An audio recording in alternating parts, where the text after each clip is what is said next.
जैसा सभी news channels में दिखाया जा रहा है, पश्चिम बंगाल में जो ईडी के अफसर गए थे जांच करने, उन पर जानलेवा हमला टीएमसी के गुंडों ने, और जो बताया जा रहा है कि रोहिंग्या अवैध घुसपैठिए इन्होंने किया है। ये शर्मनाक तो है ही कि बंगाल ममता बनर्जी के नाक के नीचे जंगल राज का पर्याय बन चुका है, लेकिन यह चिंताजनक भी है किस तरह से कानून व्यवस्था ध्वस्त है। ममता बनर्जी मस्त है। कानून व्यवस्था ध्वस्त है, ममता बनर्जी मस्त है। यह इसलिए कहा जा रहा है क्योंकि जब एक मुख्यमंत्री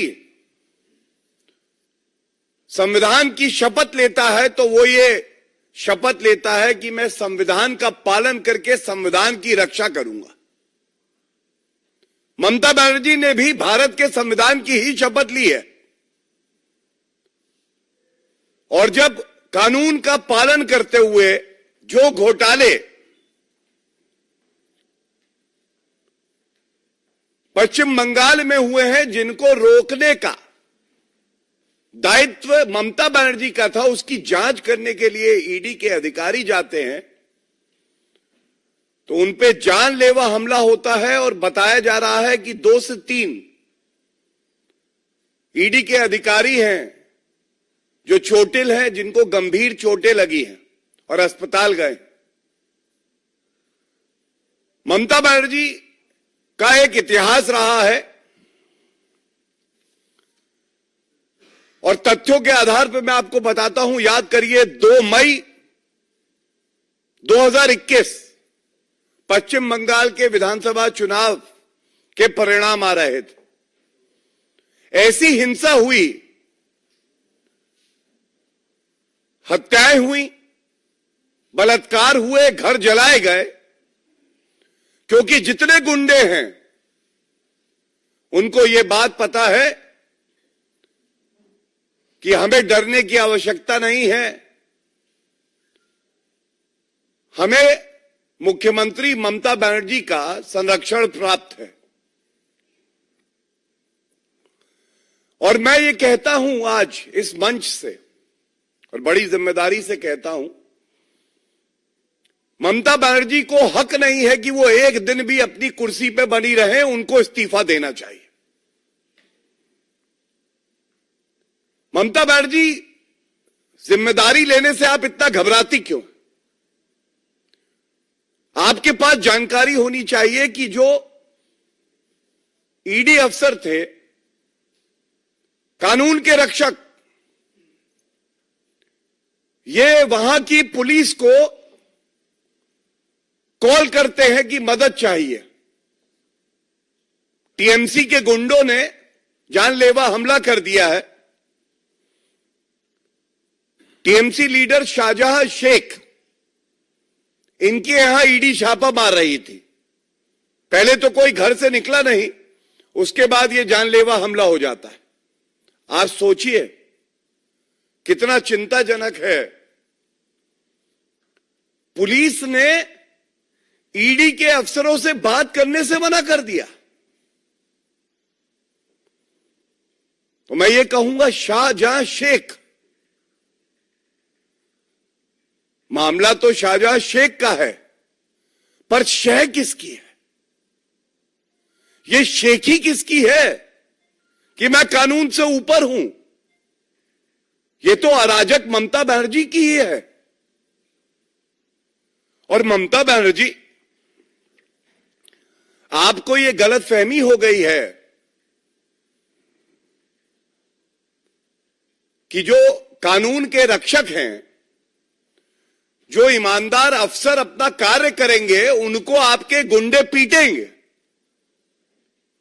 तो मैं आपको यह बता दूं इस मंच से, कानून का जब डंडा चलेगा तो ये जितने गुंडे हैं ना, इनको नानी याद आ जाएगी, इनको आप बचा नहीं पाएंगे। ये लड़ाई कानून के डंडे और ममता के गुंडों के बीच में है, और जीत हमेशा कानून की होती है, वर्दी की होती है।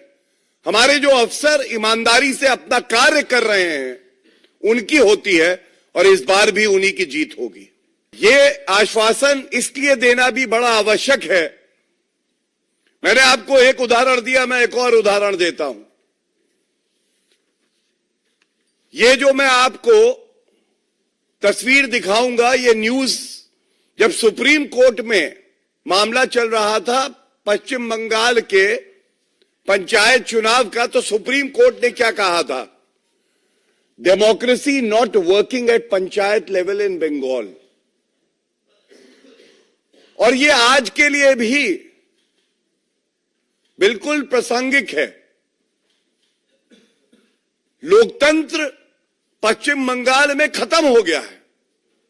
जब संविधान और वर्दी का रसूख ना रहे, जब मुख्यमंत्री कानून के साथ ना खड़ा हो बल्कि गुंडों के साथ खड़ा हो जाए, तो यह कहना गलत नहीं होगा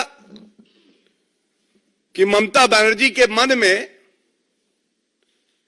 आज केवल सत्ता का सुख भोगना है। और मैं जब बात करता हूं अफसरों की, ईमानदार अफसरों की, मैं एक बात और बता दूं, पश्चिम बंगाल की जनता भी आज कह रही है कि ममता बनर्जी ना हो गई, अराजकता की मूर्ति हो गई। न्याय की मूर्ति सुना होगा आपने, न्यायालय में होती है। आज ममता बनर्जी जो है अराजकता की मूर्ति हो गई।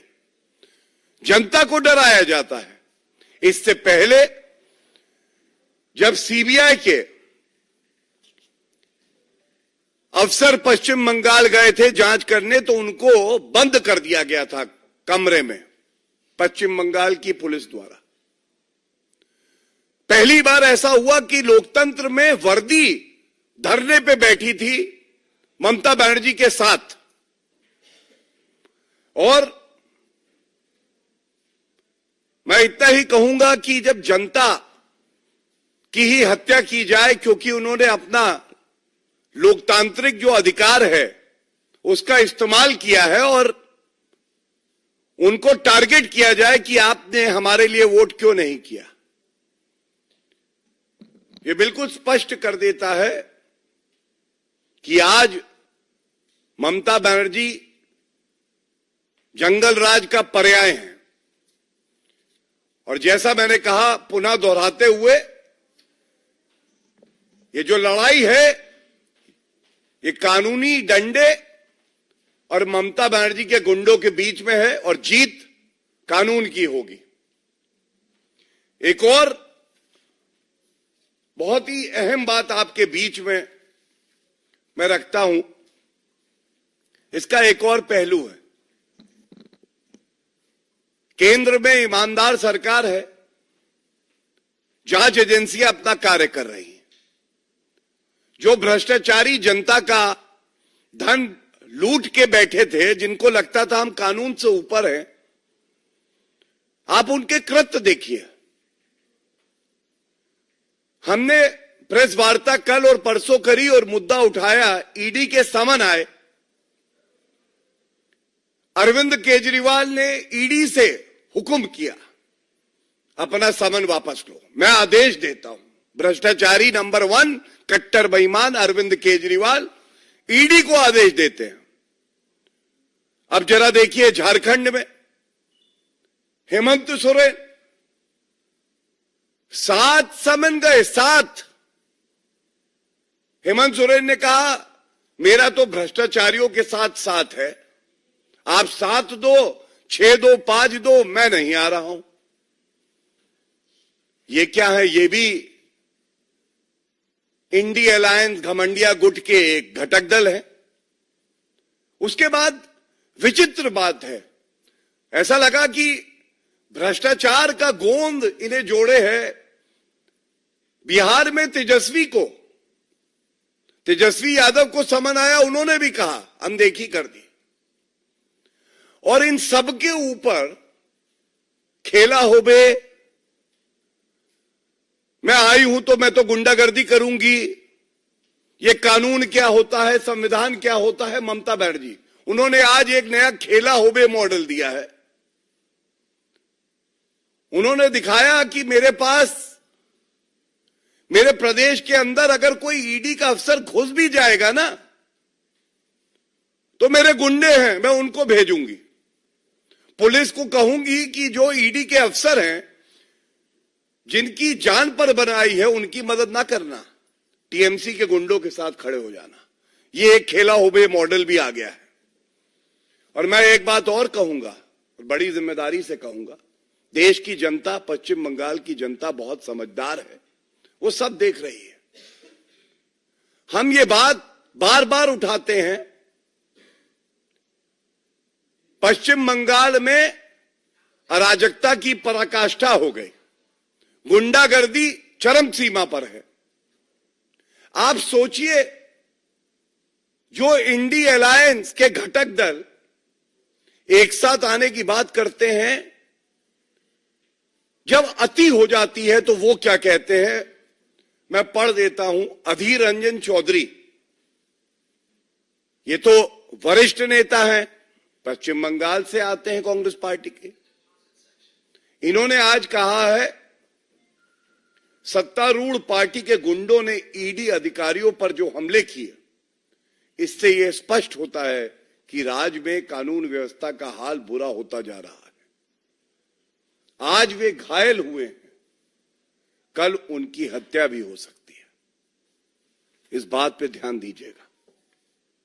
मुख्य मुद्दा मैंने आपके समक्ष पे रखा। भारतीय जनता पार्टी में इतना दमखम है कि हम पश्चिम बंगाल की जनता की लड़ाई, ईमानदार अफसरों की लड़ाई पुरजोर तरीके से लड़ेंगे। लेकिन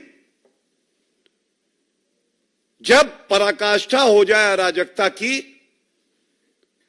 तो घमंडिया के घटक दल क्या कह रहे हैं, यह अति आवश्यक है। यह अराजकता, यह गुंडागर्दी इस घिनौने रूप में सामने आई है कि कांग्रेस पार्टी के नेता, जो लीडर हैं संसद में, वो स्वयं कह रहे हैं कि आज तो घायल हुए हैं, आगे तो हत्या भी हो सकती है, क्योंकि कानून व्यवस्था का हाल बुरा होता जा रहा है। यह साफ दर्शाता है ममता बनर्जी को कोई हक नहीं है कि एक दिन भी वो कुर्सी पर रहे, मुख्यमंत्री पद से इस्तीफा दे, जनता से माफी मांगे, और जो ईमानदार अफसर हैं जिन पे ये हमला हुआ, उनसे माफी मांगनी चाहिए ममता बनर्जी को। और अगर वो ऐसा नहीं करती हैं, मैं समझता हूं कि जनता देख रही है, ऐसी चोट पड़ेगी लोकतंत्र में वोट की कि राजनीति भूल जाएंगी। बहुत बहुत धन्यवाद। कोई प्रश्न होंगे इस बिंदु पे? देखिए, मैंने आपके समक्ष तथ्य रखे और बिंदुवार तरीके से आपको बताया कि अभी हमारी क्या मांग है।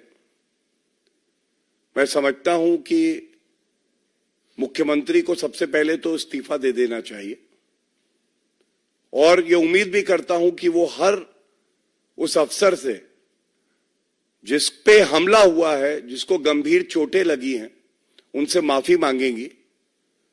इतनी उम्मीद हम जरूर रखते हैं।